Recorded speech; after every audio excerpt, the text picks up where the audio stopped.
અમેરિકામાં green card મેળવવો લાખો ઇમિગ્રેટ્સ માટે એક મોટું સપનું હોય છે, પરંતુ હવે એક નવી ચેતવણી સામે આવી છે, જે હજારો ગ્રીન કાર્ડ ધારકો માટે ચિંતાનો વિષય બની શકે છે.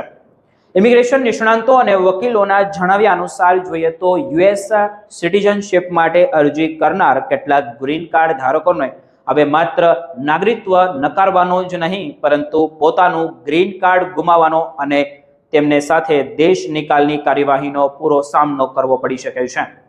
કારણ કે અમેરિકાની ઇમિગ્રેશન એજન્સી યુએસસીઆઈએસ હવે વર્ષોના જૂના ઇમિગ્રેશન કેસોની ફરીથી ઊંડાણપૂર્વક તપાસ કરી રહી છે. માહિતી અનુસાર N-400 ફોર્મ દ્વારા સિટીઝનશિપ માટે અરજી કરવામાં આવે ત્યારે યુએસસીઆઈએસ અરજદારના સમગ્ર ઇમિગ્રેશન ઇતિહાસની સમીક્ષા કરે છે અને આ દરમિયાન 10, 15 કે 20 વર્ષ જૂના રેકોર્ડ્સ પણ ફરીથી ખોલવામાં આવે છે. જો અધિકારીઓને એવું લાગે કે ગ્રીન કાર્ડ મેળવતી વખતે કોઈ ખોટી માહિતી આપવામાં આવી છે કે કોઈ છેતરપિંડી કરવામાં આવી છે, કોઈ મહત્વની માહિતી છુપાવવામાં આવી હતી અથવા કોઈ પ્રકારનો ફ્રોડ થયો હતો, તો તેના ગંભીર પરિણામો હવે પછી આવી શકે છે. આવા કેસોમાં માત્ર સિટીઝનશિપની અરજી જ નકારવામાં નથી આવતી, પરંતુ પહેલેથી જે મંજૂર થયેલું તમારું ગ્રીન કાર્ડ હોય તેને પણ રદ કરવામાં આવી શકે છે. એક વાસ્તવિક કિસ્સામાં મરિયા નામની મહિલાને તેના પતિના એમ્પ્લોયમેન્ટ આધારિત ગ્રીન કાર્ડ કેસમાં ડિપેન્ડન્ટ તરીકે લાભ મળવાનો હતો. જો કે ગ્રીન કાર્ડ પ્રક્રિયા દરમિયાન બંને વચ્ચે છૂટાછેડા થઈ ગયા હતા. બાદમાં ટેકનિકલ વિલંબને કારણે મારિયાનું ગ્રીન કાર્ડ ડિવોર્સ પછી મંજૂર થયું. વર્ષો બાદ જ્યારે તેણે સિટીઝનશિપ માટે અરજી કરી ત્યારે યુએસસીઆઈએસે આ વિસંગતતા શોધી કાઢી. હવે તેની નાગરિકત્વ અરજી ઉપરાંત ગ્રીન કાર્ડ પણ જોખમમાં છે. બીજા એક કિસ્સામાં મિસ્ટર અહેમદ નામના વ્યક્તિએ 22 વર્ષ પહેલા કરેલા પ્રથમ લગ્નના આધારે ગ્રીન કાર્ડ મેળવવાનો પ્રયાસ કર્યો હતો, પરંતુ તે અરજી નકારી દેવામાં આવી હતી. વર્ષો પછી તેમણે સાચા લગ્ન કરીને ગ્રીન કાર્ડ મેળવ્યો અને પરિવાર સાથે અમેરિકામાં સ્થાયી થયા હતા.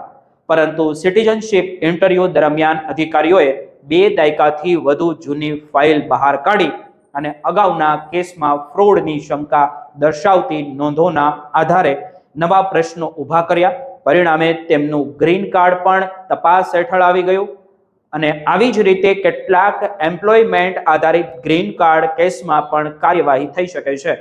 જો કોઈ વ્યક્તિએ કાગળ પર દર્શાવેલી જે કંપની માટે વાસ્તવમાં કામ ન કર્યું હોય અથવા ખોટા અનુભવ પત્રો અને રોજગારના પુરાવાઓના આધારે ગ્રીન કાર્ડ મેળવ્યો હોય, તો સિટીઝનશિપ પ્રક્રિયા દરમિયાન તે તમામ બાબતો ફરીથી ચકાસવામાં આવી શકે છે.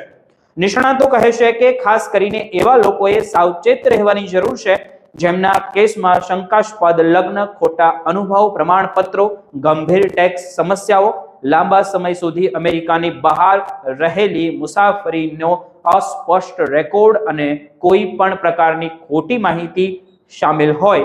આવા સંજોગોમાં સીધી અરજી નકારવાને બદલે પહેલા ઇમિગ્રેશન વકીલોની સલાહ લેવી જરૂરી છે. વકીલો અરજદારોને સલાહ આપે છે કે સિટીઝનશિપ માટે અરજી કરતા પહેલા પોતાના તમામ જૂના ઇમિગ્રેશન રેકોર્ડની સમીક્ષા કરવી જોઈએ. જરૂર પડે તો FOIA દ્વારા યુએસસીઆઈએસ પાસેથી પોતાની સંપૂર્ણ ફાઇલ મંગાવી શકાય છે. જો કોઈ રેડ ફ્લેગ જોવા મળે તો પહેલેથી જ કાયદાકીય માર્ગદર્શન મેળવવી, યોગ્ય સ્પષ્ટતા અને દસ્તાવેજો તૈયાર રાખવા જોઈએ. જો કે નિષ્ણાંતો સ્પષ્ટ કહે છે કે આ ચેતવણી દરેક ગ્રીન કાર્ડ ધારક માટે નથી.